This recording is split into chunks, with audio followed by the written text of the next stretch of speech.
اعوذ باللہ من الشیطان الرجیم بسم اللہ الرحمن الرحیم السلام علیکم ورحمۃ اللہ وبرکاتہ۔ ناظرین کرام، ہم حضرت ادریس علیہ السلام کے بارے میں گفتگو کر رہے تھے اور ہم سابقہ یہ عرض کر چکے کہ قابیل کی اولاد گناہوں میں مست تھی، بتوں کی عبادت کرتی تھی، آگ پرستی شروع کر دی تھی، زنا کاری عام ہو گئی تھی، ماں بیٹی کا کوئی احترام نہیں کیا جاتا تھا، شراب خوری عام ہو گئی۔ اور قابیل کی ہی اولاد میں سے ایک شخص جو لہو لاڑ کے جو آلات بنانے میں بڑا ماہر تھا، شیطان اس کے پاس آتا ہے اور اسے انگوروں سے نچوڑ کر شراب بنانے کا طریقہ بتاتا ہے، اور پھر اس طرح سے شراب خوری اور زنا کاری عام ہو جاتی ہے، اور پھر ان کی اولاد میں سے ہر ایک زنا کار اور شرابی بن جاتا ہے۔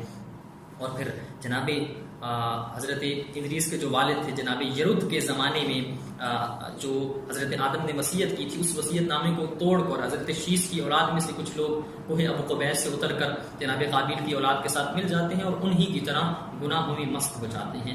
اور پھر جب یہ عالم دیکھا تو اللہ تبارک و تعالیٰ نے حضرت ادریس کو مبعوث و رسالت کیا اور انہیں عہدہ نبوت عطا کیا اور فرمایا کہ اے ادریس نبی، اب جاؤ تمہاری ذمہ داری کا آغاز ہوتا ہے۔ ناظرین کرام، یہاں پر ہمیں بہت خوبصورت دلچسپ واقعہ ملتا ہے کہ ایک ظالم اور جابر بادشاہ کے بارے میں۔ حضرت ادریس کے زمانے میں ایک ظالم اور جابر بادشاہ تھا، اس کا گزر کسی بستی سے ہوا، کسی جگہ سے۔ اس نے دیکھا ایک جگہ بڑی ہی خوبصورت جگہ ہے، سرسبز اور شاداب جگہ ہے۔ اس نے چاہا کہ میں اس زمین کو خرید لوں اور یہاں اپنا محل بناؤں۔ جب پوچھا گیا کس کی زمین ہے تو فرمایا کہ ایک بندہ مومن کی زمین ہے، اس کو بلایا جائے۔ جب اس کو بلایا گیا تو کہا میں تمہاری زمین کو خریدنا چاہتا ہوں، کیا تم بیچو گے؟ تو اس نے جواب دیا کہ میرا واحد سہارا یہی ہے، اس آخری عمر میں یہی میرے پاس زمین ہے، اگر آپ کو دے دوں گا تو اپنی بیوی بچوں کا گزارا کیسے کروں گا؟ جب اس نے کہا میں اس کو نہیں بیچنا چاہتا تو بادشاہ بڑا غصے ہوا اور پھر وہاں سے چلا گیا۔ جب گھر آتا ہے تو بیوی نے پوچھا کیا ہوا؟ کہا اس طرح سے ایک زمین خریدنا چاہتا تھا، پسند آئی تھی لیکن اس کا مالک راضی نہیں ہو رہا دینے کے لیے۔ تو کہا میں تمہیں مشورہ دیتی ہوں۔ کہا کون سا مشورہ؟ اسے قتل کروا دو اور اس کی زمین کو قبضے میں لے لو۔ جب کہا قتل کروا دو تو بادشاہ نے کہا کسی کو قتل کروانا اتنا آسان نہیں ہے، کوئی وجہ ہونی چاہیے قتل کے لیے۔ کہا تمہیں وجہ بھی بتائی دیتی ہوں۔ کیا کون سی وجہ؟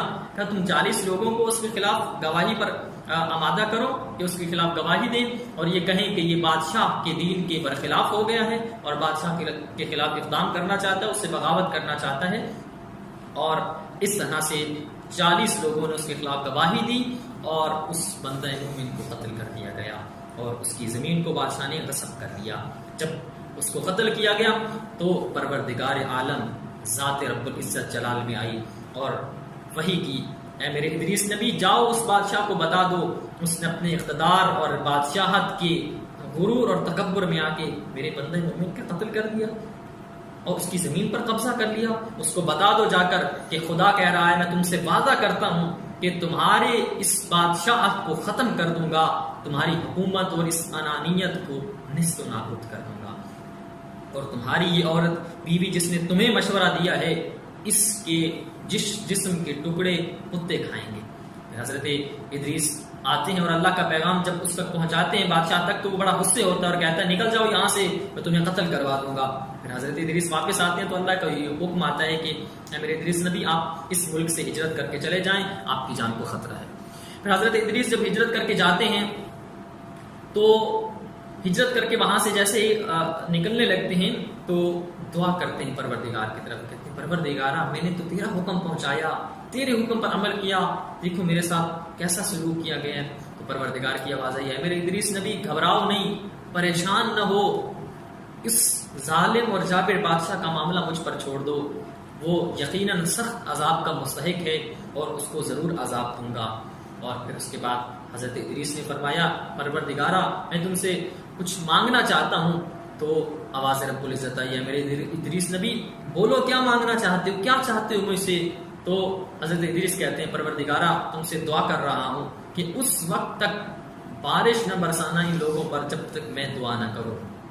جب حضرت ادریس سے دعا کرتے ہیں تو پروردگار نے کہا میں نے آپ کی دعا کو قبول کیا، جب تک آپ دعا نہیں کریں گے یہ بارش نازل نہیں ہوگی۔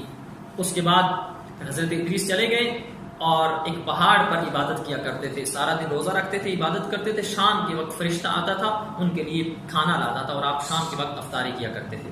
ناظرین کرام توجہ طرف بات یہ ہے کہ 20 سال گزر گئے، 20 سال گزر گئے، لوگ پریشان ہو گئے، پانی کی قلت ہو گئی، قحط کا زمانہ آ گیا، لوگ بھوک کی وجہ سے، پانی کی وجہ سے پریشان ہو گئے، اور وہ ظالم اور جابر بادشاہ جو اپنے اقتدار کے نشے میں مخمور تھا، بالآخر لوگوں نے اس کو پکڑ کر کے گرفتار کر کے قتل کر دیا، اور اس کی بیوی کے جسم کے ٹکڑوں کو کتوں نے کھایا۔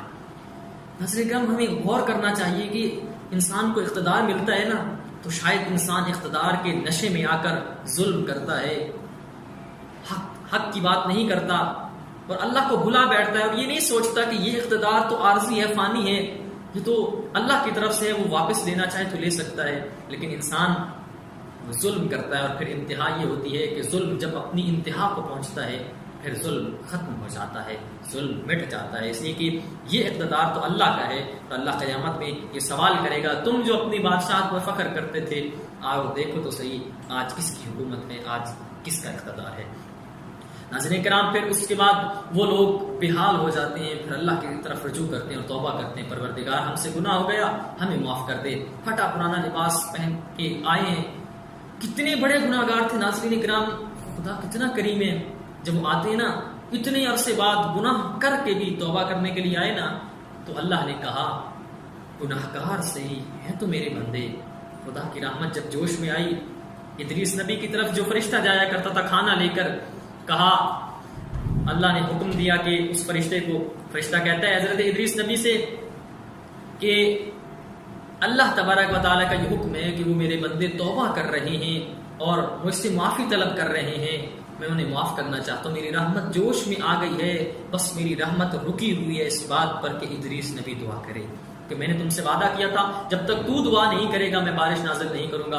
حضرت ادریس کہتے ہیں پروردگار میں ابھی راضی نہیں ہوں اس بات پر کہ ان کے ہاں بارش برسائی جائے۔ اللہ نے کہا ٹھیک ہے اگر تم راضی نہیں ہو تو میں بارش نہیں برساؤں گا۔ یہاں قابل توجہ نقطہ ہے، حضرت ادریس نے دعا نہیں کی، اس کے بعد ہوا کیا، 3 دن گزر گئے، اللہ نے کہا جس فرشتے کو جو کھانا لے کے جاتا تھا کہ آج کے بعد ادریس نبی کا کھانا نہیں لے کے جانا۔ 3 دن گزر گئے، 3 دن بعد اللہ کی طرف رجوع کیا، پروردگار میرا کھانا بند کر دیا ہے۔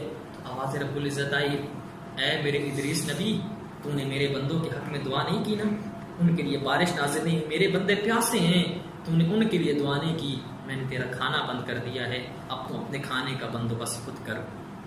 جب یہ کہا حضرت ادریس پہاڑ سے اترے اور ایک بستی کی طرف جاتے ہیں، کیا دیکھے، گھر دیکھا جہاں سے دھواں اٹھ رہا ہے۔ آپ اس گھر میں گئے، دیکھا کیا، عورت ہے اور ایک چھوٹا سا بچہ ہے، عورت کے پاس 2 روٹیاں ہیں۔ حضرت ادریس کہتے ہیں کہ اگر ایک روٹی کا ٹکڑا مل جائے تو شاید میری جان بچ جائے، بھوکا ہوں۔